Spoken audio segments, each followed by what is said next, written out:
All right, so welcome. This is Tuesday, April the 14th, and my name is Shaneka Hallback. I help churches, small businesses, and individuals get financially organized. Get financially organized. And so today we are talking about another topic that is near and dear to my heart. So if you are joining, welcome, welcome, welcome. If you are catching the replay, um, tell me you're catching the replay and give me some comments on maybe some things that you're thinking about as we're talking about this topic today. So I am going to jump right in and I'm going to see if I can see any of your comments over here. So if you do have questions, let me know. But let's jump right in on today's topic. Today, we are talking about the B word. Oh my goodness, the B word.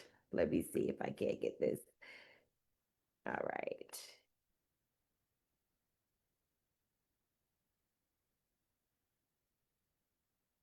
All right. So today we are talking about the B word. All right. The B word, the silent killer of church finances. Most leaders miss this, and it is the B word. So, does anybody know, or would you want to take a guess at what that B word is? All right. I'll give you a quick second if you want to chime in to tell me what that B word is.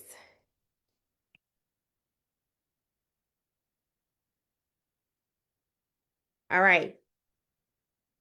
What is the B word? I'll tell you. That B word is budget. Budget. Oh my goodness, budget. So if you guessed it right, thumbs up to you.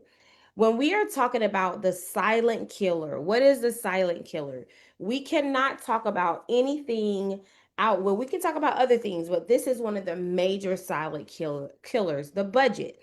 What does this look like and what is a budget? And we'll talk through why is it a silent killer, things that you really need to be thinking about as a business. Now, my niche is churches, but I also help small businesses and individuals, and this goes across the board. If you are going to have a sustainable business, a sustainable finances, or any of those things, it really starts with this budget. Okay. So, what is a budget? A budget is a financial plan that outlines expected income and expenses over a period of time. So, pretty much what that is you are determining what you believe is going to be your income and then how much money you're going to spend over a period of time. All right. The budget helps to allocate resources wisely and align spending with priorities and ensure financial stewardship. Okay, so I know really I said a mouthful right there. When you have a budget, it helps you to allocate your resources wisely and align your spending with your priorities, right? It is challenging to have a budget if you don't first have a vision, if you don't first have goals, if you don't first know where you're going, it will be challenging for you to create a budget, right? But once you have those priorities in place, once you kind of know where you're going, a budget is a tool to help you steward your finances well, to help you to ensure that you are managing your resources well. Okay. So, the secret's out. You need a budget. Okay. And today we're talking about it. Okay. So, take a deep breath and come along with me on the journey. All right. Why most leaders and or business owners and or individuals, right, avoid a budget. We're talking about churches, but business in general. Why do we typically avoid a budget? Sometimes it's for lack of understanding. We do not really understand that we need to be managing our finances in this way. Okay. Um, we lack forward planning. So lot of times ministries, businesses, individuals, we are focused on the now. We're not necessarily planning for the future, right? A budget causes you to do the work and not only look at where you are right now, but where you want to go. And do you have finances and resources to take you there? All right. Another reason is that we lack there's a lack of resources in financial stewardship, right? So, do we manage our resources well, right? A budget will help us to understand that, but if we don't have a thought or a mind to Manage our or steward our resources well, we're not going to be thinking about a budget, right? Sometimes we're too busy, we're too overwhelmed, we have other things on our mind. It's like, just get me through the day, right? Some of us believe that faith will fix it. Faith will fix it, right? Faith, right, is the evidence of things hoped for, the substance of things hoped for, the evidence of things not seen. But you have to put some work with that faith. And budgeting is part of that work that you put along with your faith to make sure that your finances are being stewarded and managed well, right? Why leaders avoid it is because of time management, right? Sometimes we just don't have the time, right? You don't want to get tied down in the numbers. Sometimes you feel overworked or overwhelmed. And let's be honest. Talking about numbers is not the most exciting thing, but it is an essential thing. All right. So let's talk a little bit about, we talked a little bit about why, and you can tell me, like, why do you feel like your church avoids it? Why do you feel like your business avoids it? Why do you feel like you avoid it? What I've found in finances, when you start talking about finances and you have to take that deeper look, it causes a level of transparency. It causes a level of vulnerability. And and sometimes those are areas that people avoid. You don't want to be vulnerable. You don't want to have that level of transparency. And then sometimes people are just right out scared. They don't know what the numbers are going to look like. So they avoid even looking at them because nobody wants to really talk about what these numbers look like. And you don't want to feel like you are out there or exposed or whatever the case may be. But we need to change our perspective about how we look at this, right? And not looking as at the budget as an enemy, but looking at the budget as a tool to propel us forward. Okay, so let's keep going. Why does your church need a budget? Budgets help you to ensure responsible stewardship. It means that whenever God has given us something, we have to steward it well, period. Whether it's at a church, whether it's your business, your company that you're growing, whether it's your contractor, whether it's your entertainment lawyer, it does not matter, right? There must be a responsibility to steward what we have well. All right, when we steward it well, we'll see increase. We want to make sure that a budget helps us to align our finances with the mission and the vision, right? So you can have a mission, you can have a vision, but if you don't have a plan, i.e., a budget, the B word that we're talking about, sometimes it can derail you if you don't have a budget. A budget provides financial clarity and accountability. Financial clarity and accountability. And a budget helps us plan for growth and ministry impact, right?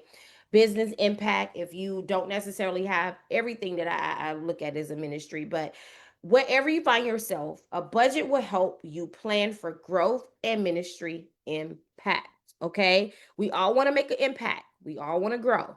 You need the B word, the budget, in order to do that. Let's keep going. All right. Some other reasons, right? Like I said, it helps impact your vision, your mission. It helps you grow. It also brings about credibility. My goodness, it helps you be credible. When you know where your finances are coming in, where it's going, you have credibility as a organization, as a business, as a church, as a financial institution, as a faith institution. Okay. Um, it brings clarity for the short term and the long term. So when you're looking at a budget, again, the budget is not just about what is happening today, it's about what's happening in the future. And if you're going to steward your finances well, you need to look ahead, right? It also helps with donor confidence. So whether you have donors, whether you have employees, whether you have members, whether you have customers, whatever that third party is, right, that's benefiting from your setup, it is a budget is going to increase that confidence when we know where we're going and it is aligned with the mission. All right. It brings about clarity, financial transparency now and in the future. As I said, a budget will help you make sure that you are going in the right direction as it relates to your vision, your impact, and it'll help you prepare to get there. Budget also helps you with financial management. It prevents overspending. It helps you with your decision making. My goodness, a budget, if you're making decisions within your organizations, you need a budget to help you make good decisions, period. Okay. It also helps plan for growth, as we said, and it supports your cash flow management. We'll talk a lot about cash flow, but cash flow is just how much money you have to do whatever it is that you need to do life with, right? How much cash do you have to do that? That's the nutshell of cash flow. It protects you against a financial crisis. When you have a budget in place and you're properly planning ahead, you are less likely to have a financial crisis. You are less likely to look up one day and say, oh my goodness, I don't have enough money to cover this building that we want to build, or this project that we are putting on, or we are working on, or whatever the case may be, right? And so a budget will help you minimize financial crisis. It will enhance your donor trust, as we talked about, and reduce leadership conflict. Leadership conflict. I cannot tell you the number of times where, maybe you're planning for an outreach or an event, right? And you have to like understand how much money that you have. When you have a budget, people are not going back and forth saying, oh my goodness, I thought we had money to do this and we don't have money to do this. Or I thought we had resources to put here and we found out we don't have resources to put here. So you do all the work and you do all the planning, and then it doesn't really pan out like you thought because you did not effectively plan with a budget. And of course, as I always like to say, a budget helps to ensure legal and financial compliance. Legal and financial compliance. All right. It helps to make sure that the bills are paid, that your operational expenses are covered, and it helps you to forecast for the future. Okay. What happens without a budget? All of the opposite things that I said. You have inconsistent cash flow.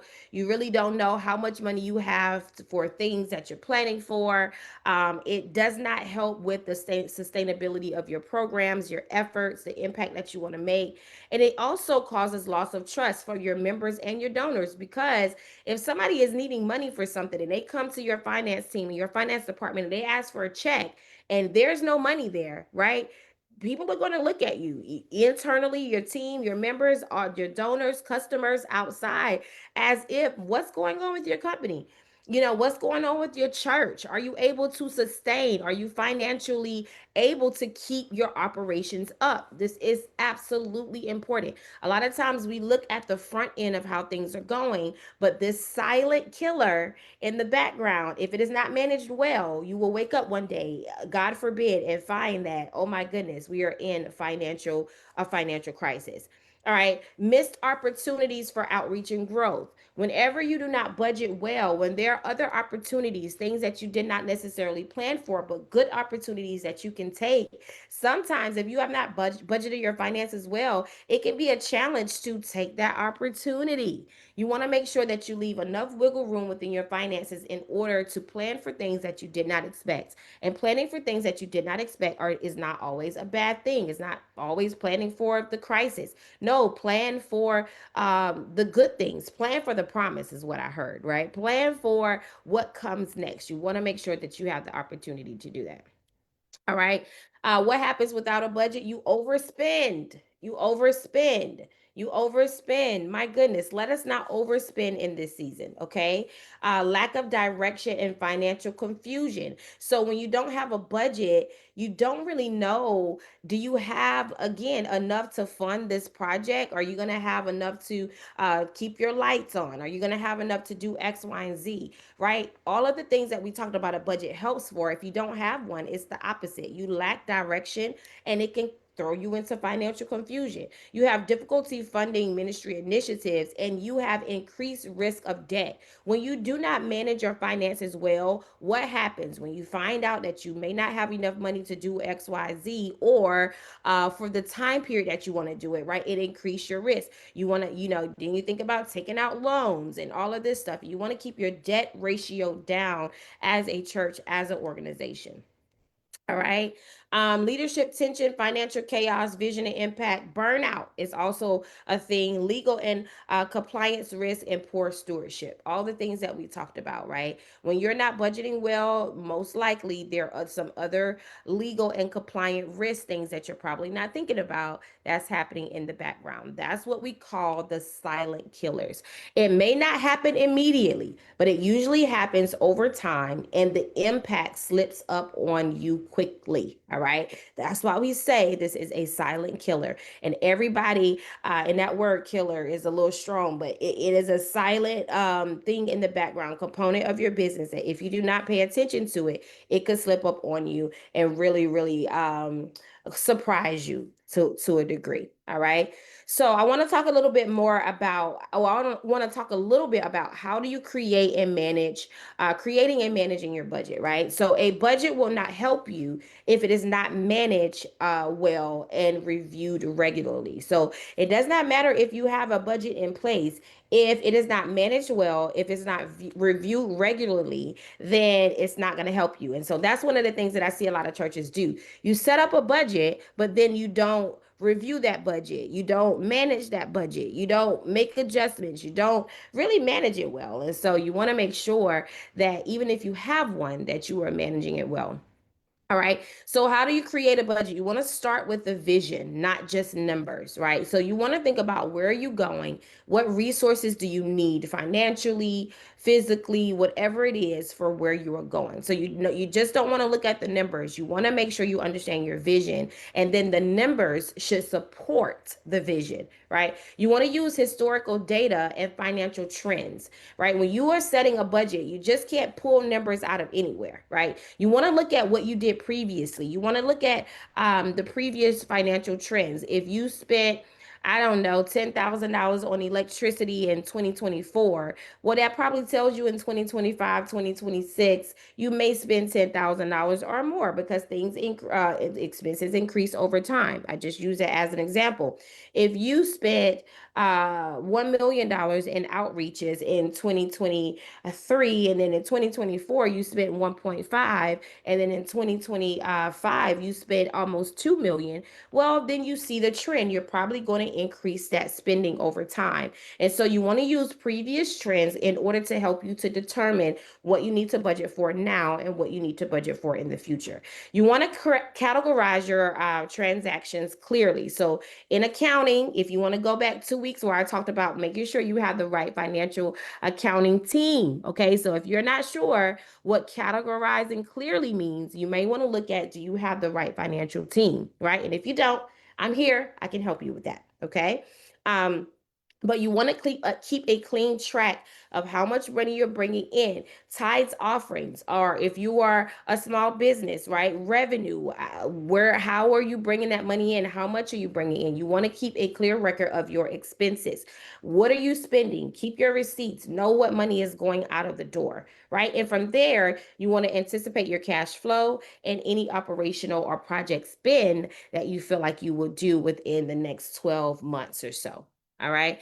The other part of this is you want to assign leadership within your ministry teams. You want to implement a approval process, right? And so this leadership means it's not only one person managing the budget. All of your teams who have any access to spending money in your church or spending money in your business, you want to make sure that you also give them this budget so that they know here are the numbers. Here's where you need to stay within in order for us to manage our resources well, right? You also want to hold them accountable. So you want to have an approval process when things are being spent. Just don't have your credit cards out there and everybody has a credit card. Nobody is managing it. People can spend whatever they want to spend. When you come back and look at that budget, it's probably going to be out of whack if there's no management, if there's no process in place on how you're spending your funds. What is the approval process in that? You want to review your numbers regularly, right? So you want to look at your budget versus actual. What did you budget and what actually came in? You want to look at that regularly and then you want to make adjustments as you go. Okay. That's how you create and manage your budget well. Okay. All right. The power of a good budget, right? It does not restrict you. It aligns you, it protects you, and it helps you to move with intentionality and wisdom. Intentionality and wisdom. All right. So I want you to put that in the chat. A budget does not restrict me, it refines me and it aligns me. All right. So if you're listening to this and you're like, I don't have a budget, I need to figure out how to get one, I am here. I would love to help. I would love to assist you in implementing a budget for your ministry, implementing a budget for your personal life, implementing a budget for your business. I am here to help. I'll post my information, my link below or somewhere in the comments. And so I would love to have a conversation with you. But if you're on and you have questions about budgets, and or if you are catching the replay to this and you want to learn more about budgets and how can you budget well, please let's have the conversation. Let's steward our finances well. Let's set ourselves up for success. One of the biggest things that I see is we bring money in, but just like we bring money in, that money goes out of the door, and at the end of the year we're wondering what happened, right? A budget needs to align with your financial goals. In order for a budget to align with your financial goals, you must first have your financial goals in place. Two or three financial goals, things that you want to do, whether that's working towards a building fund, whether that is saving over time, whether that's putting money aside for an initiative or missions, or maybe investments in your companies, or even your personal life, maybe college funds or things that you're doing with your children, savings, right? An emergency fund, things like that. You want to think about what your overall financial goals are, and you want to work your budget to align with those financial goals. All right. So these lives are usually quick. Let me see if I have any questions in the chat because this time is for you. All right. So I'll take a quick moment to see if there are any questions. All right. And if there aren't any questions, I will meet you back here next Tuesday with another tip for how you can grow your church, how you can grow your business, how you can grow your individual life financially and become good stewards. When you are stewards over what you have, you will grow, you will get better, and you will see that increase come. All right. So tune back in next Tuesday at 12 noon, and we will talk more about your financial freedom and your financial flow and your financial management. It's been great. Talk soon.